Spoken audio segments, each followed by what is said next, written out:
Welcome to Crawlspace. I'm Tim here today with Lance doing this intro from the Crawlspace studios in Wormtown. The Crawlspace studios were once again nestled deep within the Crawlspace studios, and we have such a fascinating, such a good interview, such a genuine person that we're about to introduce to the listeners. I love it. Seriously amazing story with an amazing woman, and we traveled to New York City to interview Doreen Quinn Giuliano, who is, of course, John Giuca's mom. We interviewed her at Audioboom Studios in Midtown Manhattan. And what this woman has done, if anybody is following the John Giuca case, if you're not following the John Giuca case, please follow it.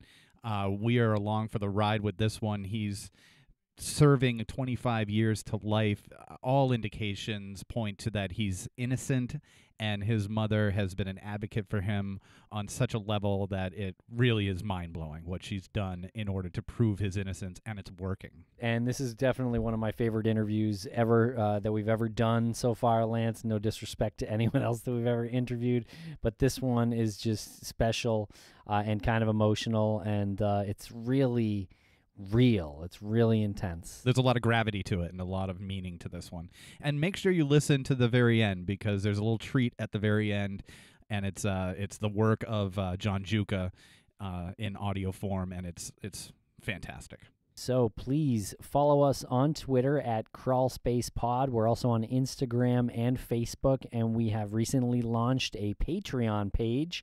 So check us out on Patreon at Crawlspace Podcast. The Patreon page will give you monthly little treats for a certain level, and it's really worth it. We have fun doing it. It's sort of a release on our end, and so far people are really enjoying these candid moments that we've had. So thank you to all our patrons so far, Eva included, but really all of them.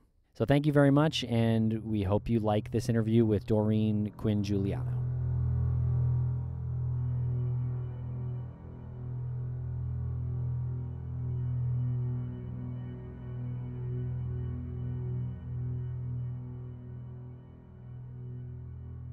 Welcome to Crawlspace. We are here in Midtown Manhattan, Audioboom Studios. I'm Tim here with Lance and Mother Justice Doreen Giuliano. How are you? Good. Doreen Quinn.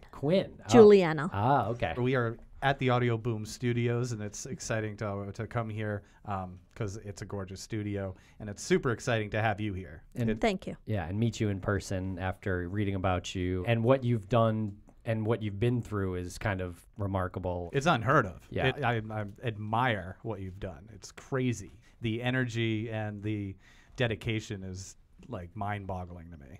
So obviously John is serving 25 to life for felony murder from a 2005 conviction. Correct. And so, but as far as an update goes, there is a new trial that's supposed to happen this summer, right? Yes, it was set for May 1st. Wonderful. That's what I've been begging the courts for all these years. Just Yes. give my son a fair trial. That's all we ask for, is a fair trial. And finally, we've gotten it. We struggled. And this is based on prosecutorial misconduct, very serious prosecutorial misconduct. Throughout the years, it was based on juror misconduct, but we were denied on the juror misconduct without a hearing. And that's unheard of. How can you make a decision without holding a hearing and looking at the evidence? Right. You had a recording of someone who was on the jury who said he did not know John or anyone to do with the case. He knew a lot of people connected to this case, and Right. he read the newspapers, and this particular juror swore to tell the truth. He committed perjury. He lied to sneak on the jury and convict my son. And I've exposed that with several tape recordings. John's lawyer submitted them to the judge, and without holding a hearing, he just made a decision.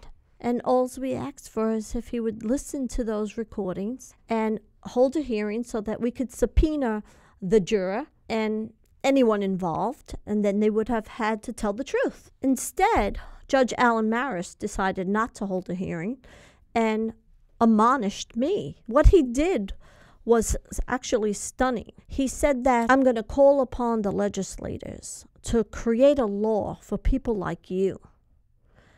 And my lawyer said, with all due respect, Your Honor, there is actually a law, and it's called contempt of court and perjury, and the juror is the one who committed it. I want to go back a little bit in time. When did you first start to suspect that something was amiss with the trial? When was there a moment where you were like, I got to get on the inside somehow? First of all, there was contradictory testimony.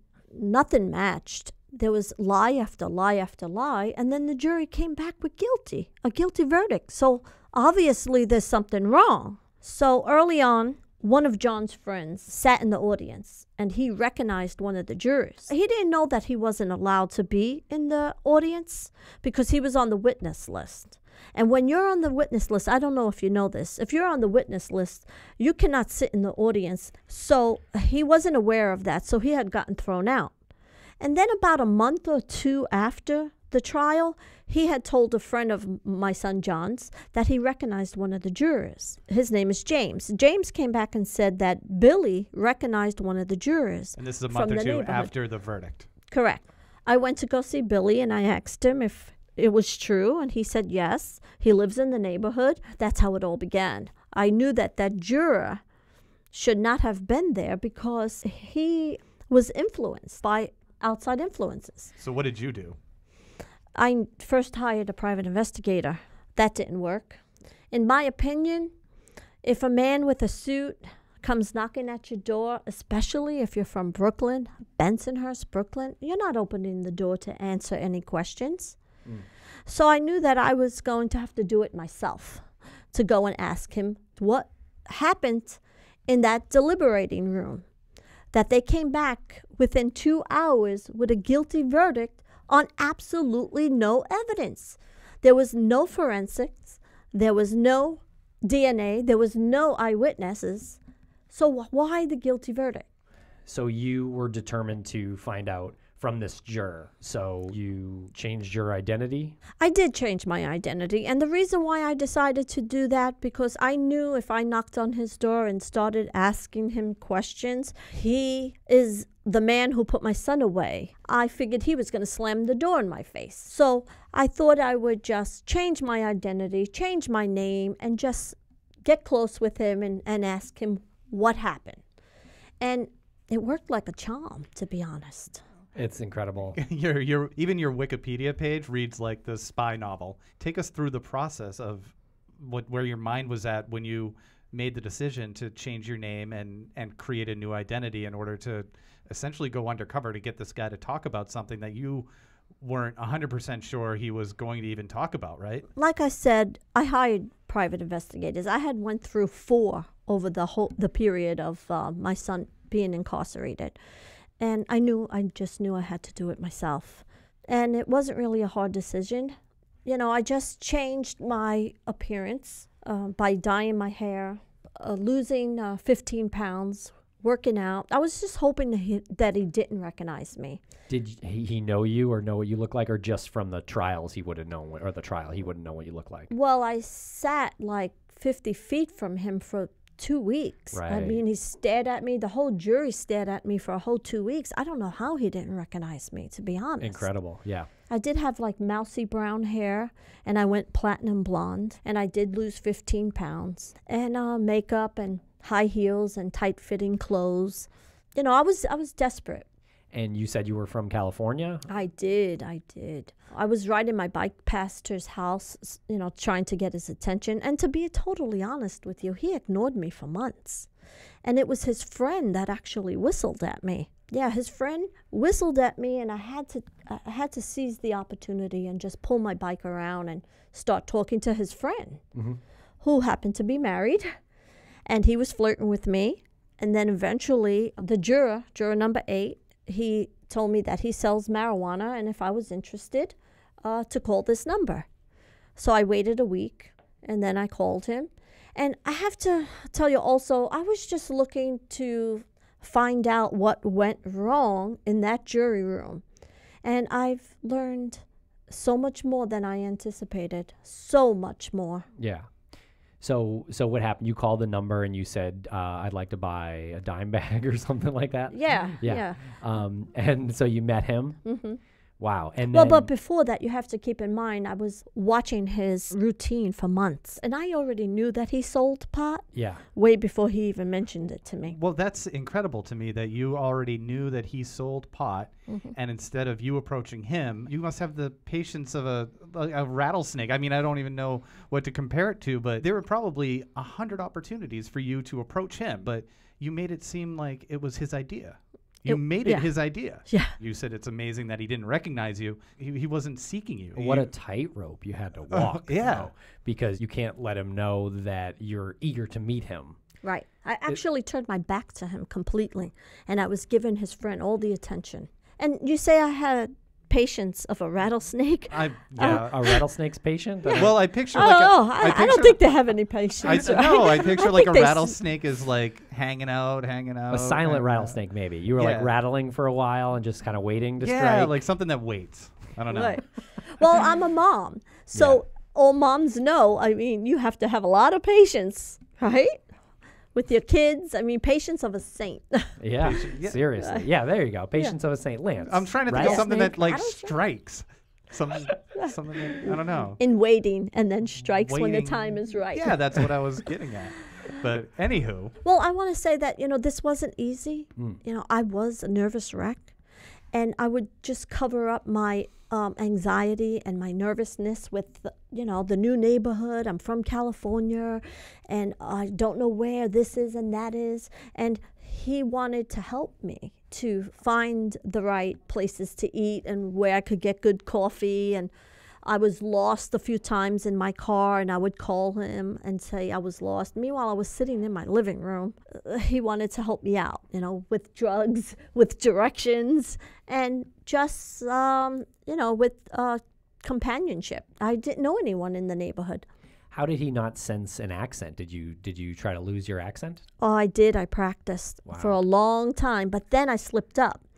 And he said, I remember one time he said to me, "You actually sound like you're from Brooklyn." And I said to him, "Thank you. I've been practicing. I've been taking classes. It's working." Wow. So Incredible. I just thought on my feet real quick. Yeah.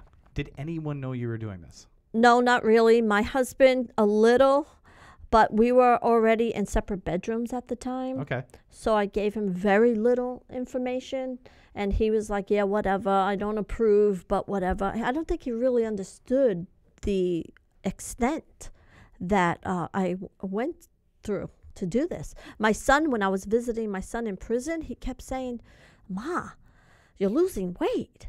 Ma." So John never knew. No. John Right. did not know until the end. And then he even asked one time after like 3 or 4 months, he said, "Ma, do you have a boyfriend?" Because I was changing right before his eyes. Right. What did you say? I said, "Oh, John, please." Wow. He knows now, right? Well, I got to tell you, when I finally told him, he cried. Oh, God. Yeah. He cried. He just put his head down and he was crying. He was like, "Oh, my goodness, Ma." He was worried. Jason Allen, juror number 8, could have easily uncovered me and hurt me. It wasn't easy. It was very scary. So how long were you pretending to be juror number 8's friend? I'm not sure. Maybe 6 months, maybe 8 months. I kind of lost track of time. And then he started talking about the case?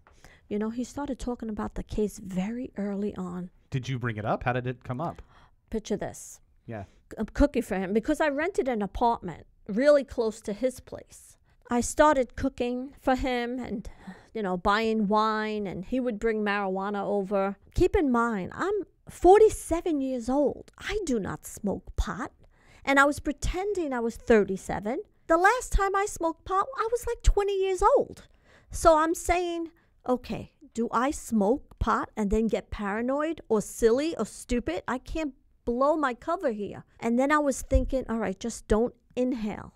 It brought me such anxiety over the decision just to smoke pot or not. So we're sitting in my living room and the music is blasting and he lights up and He passes it to me. I turn my head to the right. I'm pretending I'm smoking, keep giving it back to him. And then all of a sudden, he wants to talk about the case. He brings it up first. All stoned. Yeah. The reason why I came to Brooklyn from California is because I pretended I was going to work for this clinic called Second Look, which takes a second look at cases of those who are wrongfully convicted. So that was my way of bringing up that subject. That's brilliant. So then he said to me, I was on a high-profile case once. And he starts to talk about it. And the music was blasting. And I didn't want him to talk about it because I wasn't prepared. I did have the recorder on, but I didn't know if it was picking it up.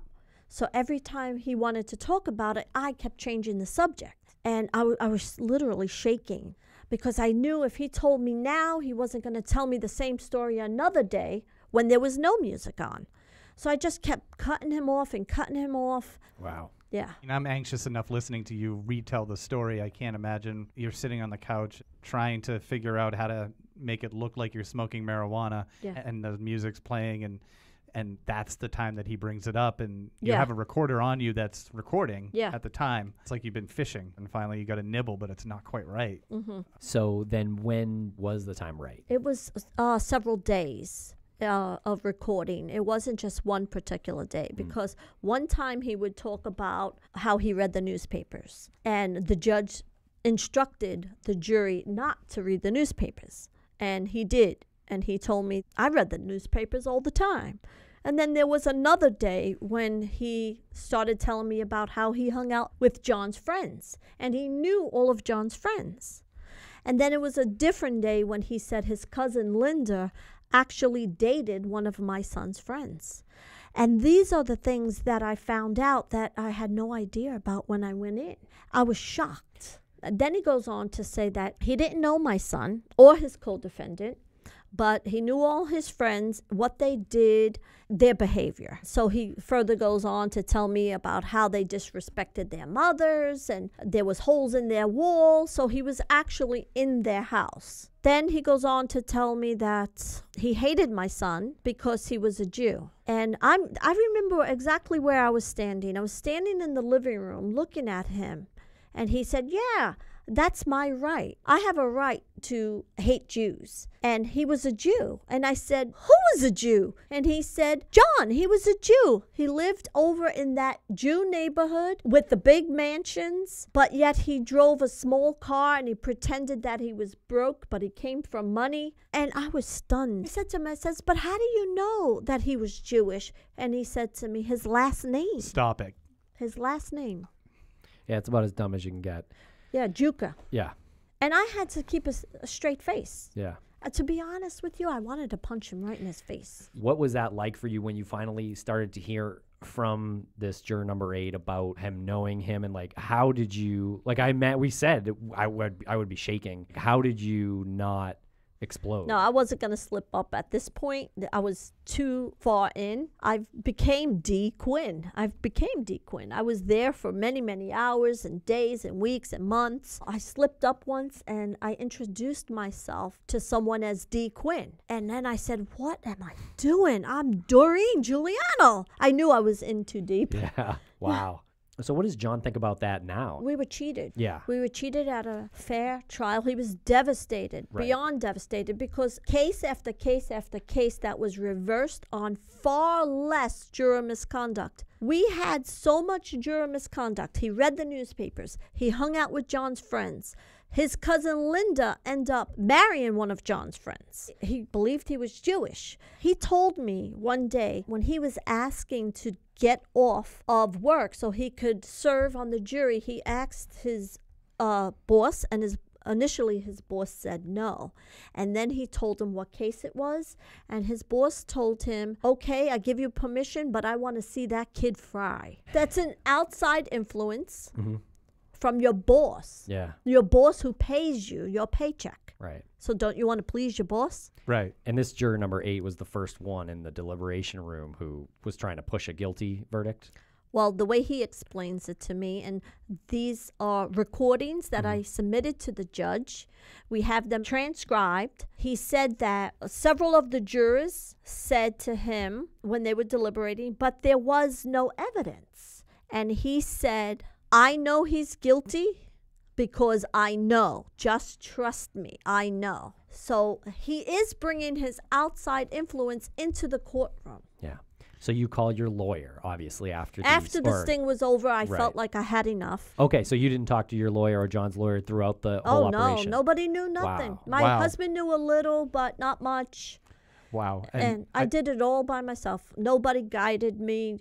Nobody told me what to do. First of all, it's terrifying enough to hear you tell that story about a juror saying something like that. That's just terrifying to think of that even goes on at all. I think our listeners are probably thinking, well, she had recording of this guy. You ended up getting screwed out of some juror misconduct lawsuit. That goes back to the judge. John's lawyer submitted a motion on juror misconduct. We were denied a hearing, and the public didn't get to listen to the recordings. It was devastating, beyond devastating. You have recordings? Several recordings. If we would have been granted that hearing, we could have subpoenaed the juror, and then he would have had to get up on that stand and swore to tell the truth, and he would have had to come clean. Early on, when you are selected as a juror, you take a questionnaire. If you know anyone or if you know about it in the newspapers, he lied. He committed perjury and contempt of court. And that would have came out if we had a hearing. We were denied a hearing. So Judge Maris. Judge Alan Maris is a fraud. He said that he listened to the tapes and he felt like they were stopped and started and that they were edited. Our argument was, let's hire a professional to take a look at the tapes. He refused to do that. Our system is supposed to be a truth-seeking system. So let's search for the truth. Let's not cover it up. Let's hold a hearing. Let's have an analyst look at those tapes. I challenged him to get an analyst to look at those tapes. Instead, what they did was they buried this. Why do you think that is? We have a corrupt justice system. And when they have a conviction, they want to hold on to that conviction. They do not want to admit that they made a mistake and they put the wrong person behind bars. It makes the whole system look bad. It makes the public think that our government is putting away innocent people, so they have to do whatever they can to keep this hidden from the public. So this Maris, was he the judge that oversaw the trial? Correct. He was. Okay. Pro-prosecution. Oh, so he's not going to he's not going to say, oh, whoops, like my bad on all that previous stuff. Thanks for these tapes. That's probably going to make me look like I have egg on my face in the long run. But wouldn't the public have more respect for him if he says, let me get to the bottom of this? Well, when you said, they have a certain perception that they have to maintain for the public, I'm pretty sure that this makes them look far worse. But why doesn't anyone ever learn these lessons? You get stories like this all the time. We just had one in Massachusetts where a man was in prison for 34 years. He was released released after 34 years. That means he was denied for years. Those very same prosecutors and judges who tried to take the credit for letting him out after 34 years are the ones who denied. They don't deserve no credit. The guy spent 34 years in prison. That looks way worse than them saying there was a mistake and we're fixing it. No, you see, because when they get convictions, like for instance, the prosecutor in my son's case, Anasiga Nicolazzi, she brags about her 35 straight wins. 35. And this is one of the reasons why they do not want to overturn my son's case, because then they have to take a close look at the other 34. And I believe she put away some pretty bad guys, but she may have put innocent men behind bars also. It sure opens the door. It opens the door to take a closer look at those cases. Same thing with Judge Maris, I would say. I know he's retired now. He retired in 2016, which is probably a good thing. Yeah, good riddance to the dishonorable Judge Maris. Can you say the last name of the prosecutor again? Anasiga Nicolazzi. And she's on a reality show, is it? She's got a TV show? Yeah, she's on a show now for the ID channel. You see, the problem with our system is most of them who commit misconduct, serious misconduct, excel. They get rewarded. They become judges. They become defense attorneys.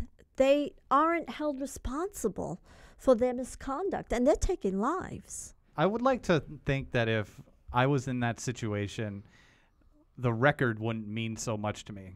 Like, I would like to think, just on my own morals, that I don't need to go 34 and 35 and 0, that it's not a sporting event, you know? I guess once you've reached that point. It kind of reminds me of like a boxer being like a boxer. like Floyd Mayweather, right? Yeah. But actually having paid one of the judges one time. For what? You have a TV deal now on ID? Yeah, but if She you sold her wanted to soul. become a judge, okay, Lance, or a defense attorney, do you think you're going to get hired or become that judge if you have a few losses on your card? Right. No, they're going to take the one who is a constant winner. So broken. I'm so fired Yeah. up right now. Yeah. I knew I was going to Yeah. get fired up with this too. They're going to take the one who's a constant winner. That's who they're going to take. So, But in the meantime, yeah, your son is sitting in prison. yeah. So I imagine Judge Maris declining a hearing was heartbreaking for you and John and the whole team. Yeah, because we brought him the evidence and we begged him to take a look at the evidence Yeah. and hold a hearing and let's get to the bottom of this. Instead, he buried it.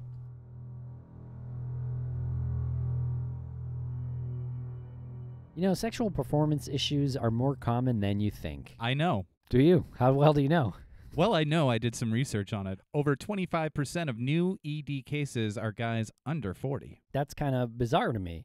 But forhims.com is a solution, a one-stop shop for hair loss. Okay, they do that. They do skincare, which is valuable. Which is awesome. And they do sexual wellness for men. And HIMS connects you with real doctors and medical-grade solutions to treat ED. Right. Thanks to science, ED can be optional. Well-known generic equivalents to name-brand prescriptions to help you combat ED. And these are prescription solutions backed by science. And one of the best parts of this whole thing, no awkward doctor visits, no lines.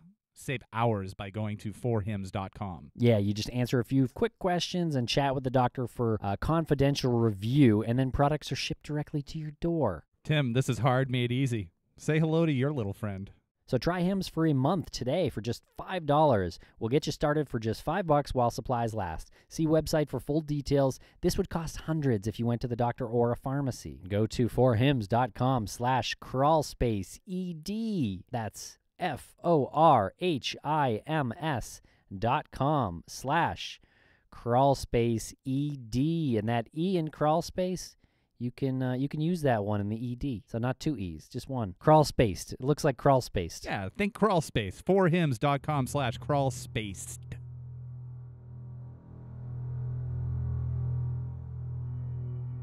So what happened from then till now? Well, to fast forward the clock, after the juror misconduct, I was beyond devastated. After I climbed out of my bed and put my boots back on, I dove right back in, and then I found very serious prosecutorial misconduct. We ended up, thank God, getting a reversal on the conviction on the prosecutor's misconduct. And how did that go down? I went into the courts and I started digging in my son's case file. They had a jailhouse liar that testified against my son. His name is Avito, and he benefited from testifying against my son. Anna Siga-Nicolazzi vouched for his truthfulness. She covered for him, essentially. What I found in the courthouse file was that he benefited over and over and over again from his misconduct. He was in a drug program. And if he was to absconder the drug program, he was facing 3.5 to 7 years in prison. And he did absconder, and then he called the district attorney's office, and she brought him to his warrant hearing court appearance. So instead of going to jail, he went home. She did not disclose that to the jury or the defense or even the judge. You're supposed to disclose if someone who is testifying, any benefits that they receive. And she didn't do that. So I've uncovered that, and that is the reason why we got a reversal. The appellate judges in the second department, a panel of 4 judges, recognized that as it being beneficial to my son. It should have been disclosed, and she purposely hid it. So they reversed the conviction, and now we are going back to court. I'm so happy. I mean, congrats What on a the new trial. what a relief. What a journey. Did I explain that well? Yeah. Lawyers can explain it better. No, you did great. Yeah. How does it go down with the vetoes? Let me explain to you that the reason why it was reversed was not actually what the jailhouse informant did. It's what the prosecutor did. We didn't even need John Vito to recant. Oh, I get you. He recanted his testimony, and he actually cried. He said he was riddled with guilt, and he apologized to my son for lying. As it was explained to me by the lawyers, they said he didn't even need to recant. It's what she did, is what the prosecutor did was hide the benefit that she gave him for his testimony. And that was his incentive to lie, was going to jail. He didn't need to recant. It's almost incidental what happened. It's a fact that the prosecutor kept it hidden from, From the jury, because the jury has a right to decide over all the evidence. Yeah. She cherry picked on what she was going to give them. Now the misconduct falls right in their office. It's what they did. It's not what somebody on the outside did, like a juror. Now they're exposed. It's a great point. It makes them look a lot worse in the long run. Thank you. Yeah. That's right. Yeah. That's right. 100%. So how does John deal with this roller coaster from inside prison? Well, Tim, it's not easy. He served all his 20s, the best years of his life, behind bars. And right now he's in Rikers, waiting to be dragged back to trial. It took a toll on him. We all know that Rikers is not a nice place to be. The man that he's become in prison, I mean, we've read the things that he's written, and John Giuca's blog. It's right. It's He's really a good writer. He is. And it's really, really unfortunate the situation that he's in. But I read what he's written, and I think it's brilliant. It's such a great representation of something that's so broken. Well, he's learned how to channel that anger, I think. I mean, he's written about that, like you either do this or you just give up. Yeah. But he obviously hasn't given up, and No. it's incredible. Yeah. Yeah. You will love John. He's got such a beautiful spirit. I can't wait to meet him, Doreen. Yeah. He's a wonderful man. Yeah. So how did Holt McCallany get to read a passage of John's poetry? We're friends. Oh, really? Yes, we've been friends for quite some time right now. Holt is on Netflix on Mindhunter. Yeah, we love that show. Yeah, and he's a big fan of John's. They write to each other. He calls him. I don't even know how we became friends. It's a good 10 years ago or more. And what's the name of the one that he read? March of the Super Rats. Yes, that is it. Yes. Yeah. March of the Super. It's pretty good. That is very good. Yeah. And Tim played it. We were at our studio, and Tim played it. And he's like, "Oh, this is a guy from Mindhunter." Yeah, I was like, I'm how like, did how'd that they get the guy happen? from Mindhunter? Yeah, you want to hear a funny story? Sure. So Holt is in Clinton Correctional Facility with John, and they take one of those Polaroids together. John sends it to me. I made some copies. It's him and Holt standing together. And then John asked me for the photo back. So I had to send it back, and it got rejected. The correction officer said, "We are not allowed to have photos of two inmates in the same picture." They thought that Holt was an inmate. He's so authentic. Not allowed to have two inmates in the same photo. That's odd. Holt's got a kick out of that one. Yeah. To show his agent. Say, look, I can play prisoner. I'll be a convict. Yeah. What is John going to do when he gets out? Oh, I don't know. Well, he's studied law. He's been in the law library for, 12 years? I do know that we're going to go on a very long vacation first. Great idea. Seriously. Yeah. Yeah, clear your heads. Have a steak. Yeah, go swimming in the ocean. Well, that's something that you said, the ocean. John said to me one day, he said, "Ma, I'm starting to forget what it feels like to put my feet in the sand." 13 years? Yeah. Yeah. Yeah, close Man. to 4. I'm starting to forget. Actually, he said, "I'm starting to forget what sand feels like." So I know as soon as he gets out, I'm taking him to the beach. That's great. He's going to be such a huge advocate for the Wrongfully convicted. Yeah. I mean, just even like the statements like that, people just forget. I mean, there are people in prison, obviously, that should be there. Yes. But people in prison for minor charges, like marijuana charges or something silly. There's so many people that shouldn't be in prison that could be rehabilitated There's a different way. thousands in prison that should not be there. And you hear like one detail like that, Miss 35 and 0. Because of you, this person's starting to forget how sand feels like. You're dripping humanity away from this person. Absolutely. Yeah. Absolutely. Which is why I'm so enamored by you and what you did. I would lose my mind if I took on a new identity and I was trying to get people to talk. Probably lost your mind like countless times during those years, you know, like I think in the way that Lance is saying he would have lost his mind. I'm sure that's happened. I lost my temper. Yeah, like flown or off just the control. handle. Yeah. Control, yeah. Yeah, I beat up my pillow. I beat up my pillow many, many times. Yeah. But I'm a thinker, you know. You Yeah. just keep thinking. And you have to be a little gutsy to do it. And I wasn't going to quit. You know, I'm going to prove my son's innocence. Where's Dee Quinn now? She hung up her wig. She hung up her wig. Is there a little part still inside you, though? Maybe. Yeah, maybe. You know, I'm a mom. You know, we go through our ups and downs. And like you said, you know, we need a lot of patience to do this. I used a bad analogy, but thank you. Yeah, a lot of patience. You know, and I know that any mother would do this if they could. I was able to do it because, you know, I had the means and the opportunity to do it. I wasn't going to just lie down. We'll do anything we can. Make this transformation. Join a gym. Buy a bike. Buy a wig. Because at one time I was riding with a wig back and forth on the bike. That didn't work. Because one time it flew off and I ran it over with my bike. And then it was so expensive, I went back to go get it. So there was a lot of mishaps, believe me. Yeah. And you're doing this while you're very nervous. Right. You know? Right. And you know what? You lose a lot of family too, because you're so busy with your other life that you miss out on graduation parties and birthday parties and Christmas and New Year's and Easter. I didn't socialize with my own family, and I have a big family. And we would sit down and have tea or coffee together, and my sisters were saying, like, did I do anything wrong?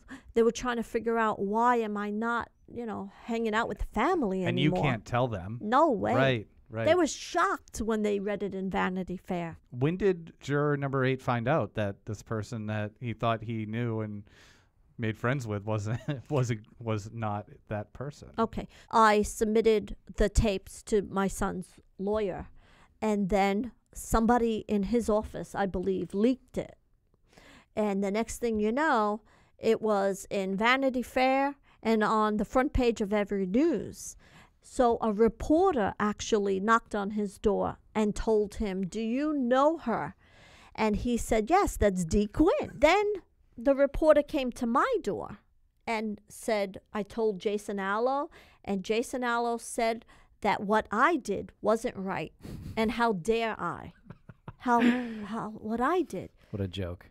Well, what about what he did? His head must have been spinning. Yeah. I would have loved to have been there when the reporter knocked on his door. And he's, "No, that's Dee Quinn. No, I've known her for about 7 months." Right. No, it's not, though. And she disappeared. I disappeared on him.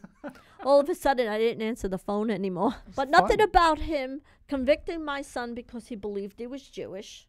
Nothing about knowing all his friends, reading all the newspapers. None of that. That wasn't wrong in his eyes. I remember he told me that it was written in the stars that he be selected on this particular case. It was written in the stars. Is this destiny? That's what he's saying? Yeah, it was destiny. What a loser. To convict Giuca. And they say that I have some nerve.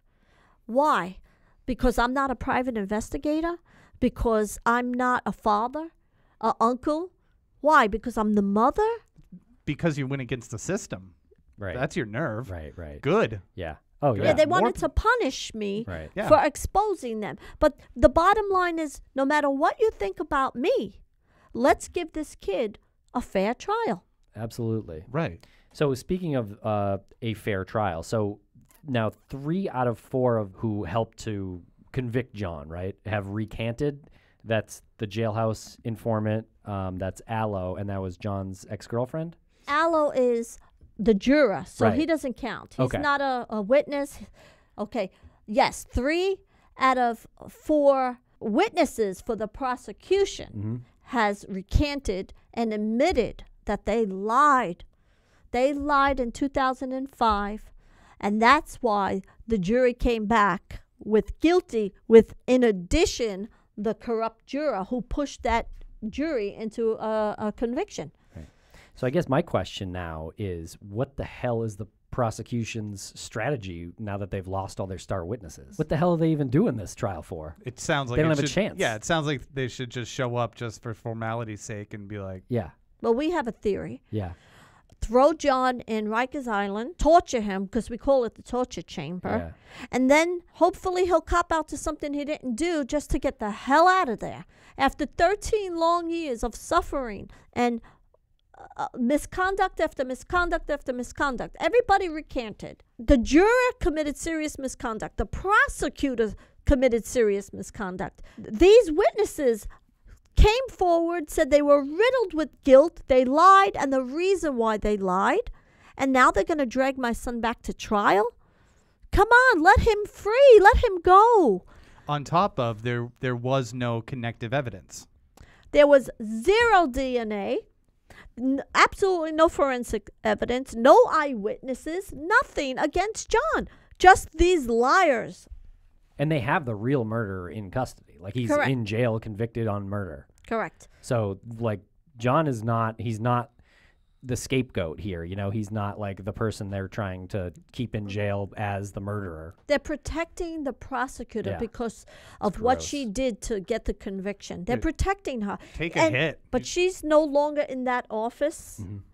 And Charles Hines, who was our Brooklyn district attorney, is gone now. He had left in disgrace. He should be held responsible also. He is gone.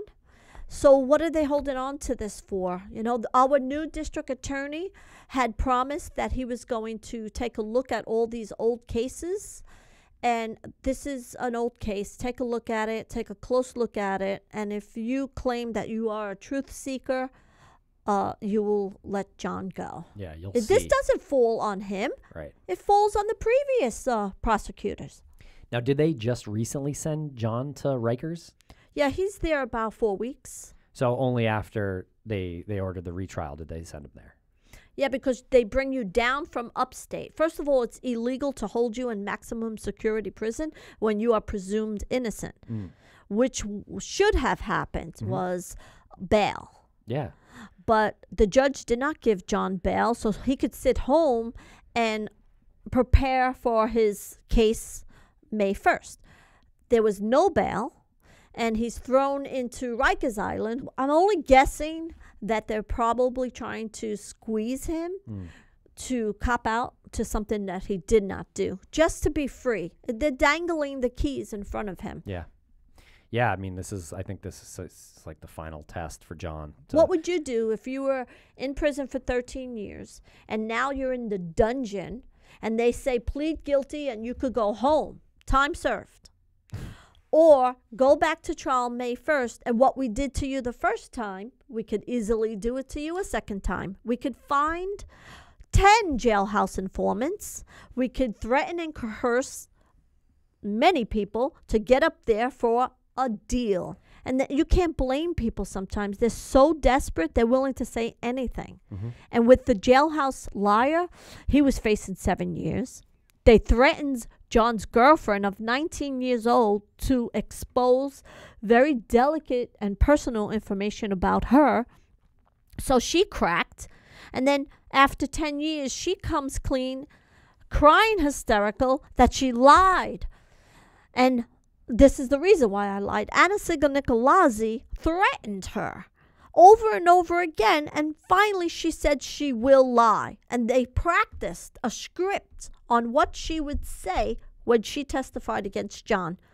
John was beyond devastated when he seen his girlfriend testifying.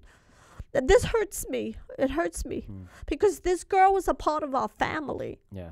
But I knew that they did something to her for her to get up there and lie. So she signed an affidavit stating, step by step of what they did to her. And I knew it all along. What are they going to do to John on May 1st? Are they going to do it all over again? And you know what's going to happen? I'm going to expose them again. Yeah. I am going to find out the misconduct, and I am going to expose them. And my message to the public and to all those who are wrongfully imprisoned, don't give up. It's a needle in a haystack, but it's out there. It's there. You just have to have somebody on the outside digging for you. And it's an uphill battle, believe me. It's an uphill battle because you need money. You need all sorts of resources. And most people don't have it. No. Most people don't know where to start with that. Right.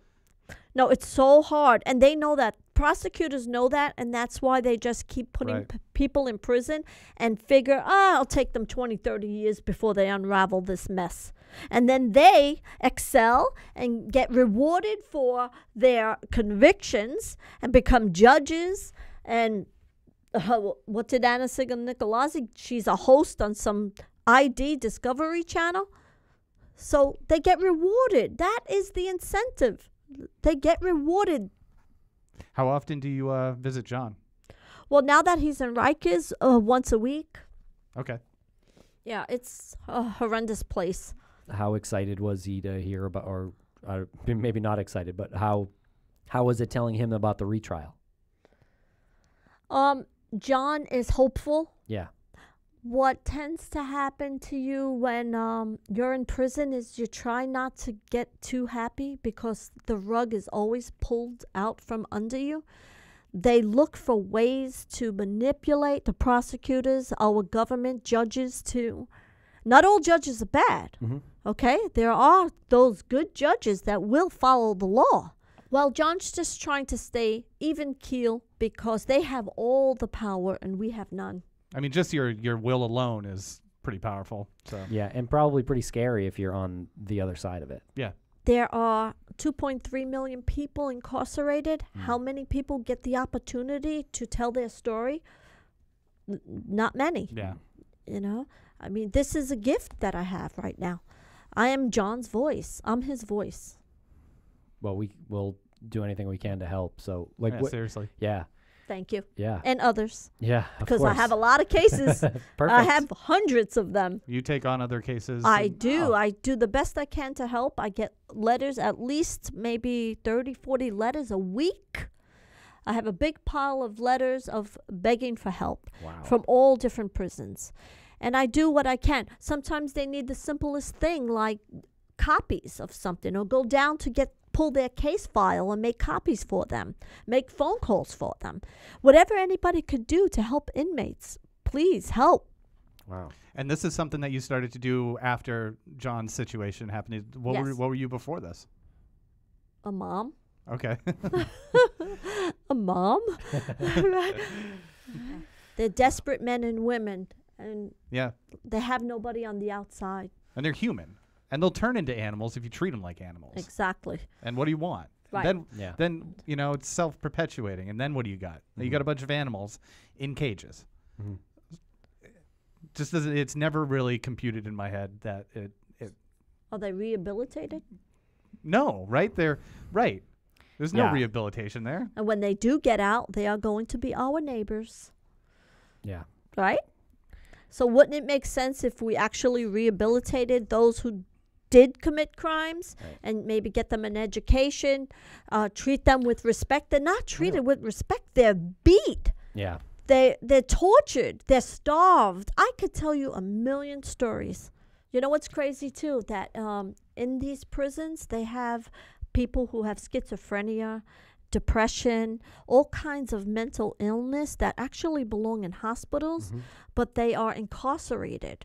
And then when they don't follow the rules because they don't comprehend the rules. They get beat and tortured. Yeah. It's like it's barbaric. Yeah, it's a huge problem in Yes. this country with mental illness too. Yes. Right. Yeah. They belong in hospitals Yeah. and to be cared for and maybe medicated, whatever it is they need. Not in prison. The first trial lasted 2 weeks. Yes. Okay. So do you expect this one to last as long or not quite as long? First of all, how are they going to have a trial? Who are they going to drag out of the woodwork? Mothballs. They're going to have to threaten some more people, Yeah. make some deals. Yeah, it's probably people in Rikers right now Right. that, Are they may try for. working on- Yeah, yeah. Yeah, they're I mean, working on people in Rikers that John supposedly confessed Yeah. to. Well, Exactly. we will be here Oh my to God. Yeah. expose the lies if they attempt something like that again. Mhm. But I have a feeling the next time we see you, John's going to be with you. Oh, that would be a blessing. Yeah. And then we will fight for those who have been wrongfully convicted. would love that. Yeah. Thank you so much, Doreen. You're welcome. The March of the Super Rats by John Charles Giuca. It's a common cliche that everyone suddenly finds God when they come to prison. Misery and despair are religion's most successful recruiters. When I first came to prison, the old-timers used to tell the young wild boys, they're gonna make your ass a believer. Now I know what they meant. People often tell me, leave it to the man upstairs. But that doesn't sound proactive enough for me. If the man upstairs sent his only son on a suicide mission, I don't even want to know what kind of excitement he has in store for me. As a young kid, I first saw a metaphor about faith when watching Indiana Jones cross over an invisible bridge that was only there if you really believed it was actually there. The moment you had doubt that the invisible bridge existed, it disintegrated, and you fell to your death. It was a pretty good representation to show people how faith is the bridge that gets you there. Then I grew up and became a skeptic.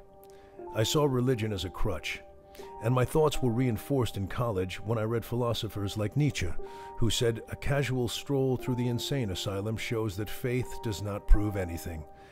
Nietzsche is the same guy who wrote the essay God is Dead. But then again, while I was in school, I also used to tell all my nerdy classmates that being able to finish a whole book didn't prove anything either. When I came to prison, my skepticism turned to outright cynicism because of my situation, my appeal denials, and because of the people around me, men starved of hope, the wrongfully convicted and the unforgiven alike. Usually the guys I see with strong faith are the ones afflicted with what I call delusional optimism. They have forever natural life sentences or football numbers, double digits, yet they know they are going to win their appeal and go home, as opposed to dying in prison. The problem is, many of them will turn out to be wrong. Statistics say that less than 1% of appeals are granted at each level. Ben Franklin said that the easiest thing to deceive is ourselves. I understand that a positive attitude may help them overcome feelings of futility and propel them to do an appeal at all. A little faith may mean the difference between being paralyzed with negativity or finding a reason to fight on, sitting down to write a blog post or sitting down to write a suicide letter. But I don't want to have faith if it means living in fantasy land. I want the clear-eyed truth. Is faith a crutch, or does it have power and validity in itself? In almost every dictionary I check, the word belief is somewhere in the definition of faith. A range of scientific experiments were also done that led to a phenomenon called the Pygmalion effect, where expectations and beliefs in a host of different tests became a reality. In one experiment, teachers were told that some random students were gifted. These students ended up outperforming their peers, even though they weren't really gifted. You may think there was some confirmation bias here, or maybe the teachers treated these students differently, which affected them. It's possible. But in other experiments, rats were given to scientists with instructions to have them race through mazes. Some rats were labeled super rats, meaning they were genetically engineered to be super fast or super smart.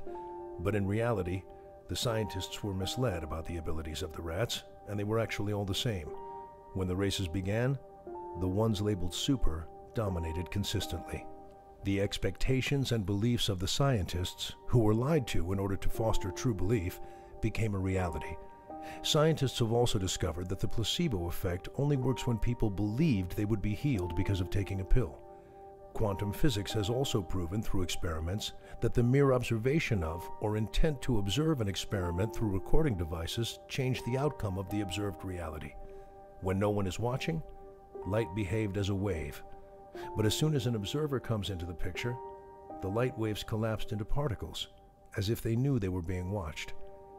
Scientists say that this is evidence that everything in the universe is a potential something until consciousness influences it into a definite something. Quantum physics is called the science of probability. That sounds to me like the blueprint and foundation of the universe is a science of possibility.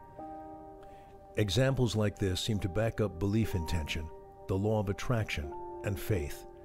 These things may just have an energy all their own. In the Bible, Abraham is the father of faith. For those of you who don't know the story, it's basic. As a test of faith, God told Abe to kill the one thing he loved most, his son. Abraham obeyed and was about to do it when God intervened and spared Abe's son. It seems like a simple parable with a straightforward lesson. The problem is applying it to reality. It's easy to admire Abe with the distance that fiction creates, if it's fiction. But most people in the real world with that kind of faith are narrow-minded fanatics or wild-eyed wackos who fly planes into buildings. Or are they? Abraham is revered all over the world. But what would you do if your neighbor peeked over the picket fence and said, "God told me to kill my son today"? That's troubling. But what I think about is this thought. Does my salvation from this place, or from earth hell, depend on having the kind of belief, will, and faith that Abraham had? Is everything a test? What if life is a battleground? When they tell you your faith is not rational and doesn't make sense, tell them that the rational man adapts himself to his surroundings. The irrational man persists in trying to adapt his surroundings to himself. Therefore, all change depends on the irrational person with love in their heart. Faith itself, if not accompanied by action, is dead. James 2:17. So have some faith so you're not a miserable bastard. Otherwise, no one will want to be around you. But in the meantime, fight until your dying breath. Written by John Giuca on July 30th, 2017.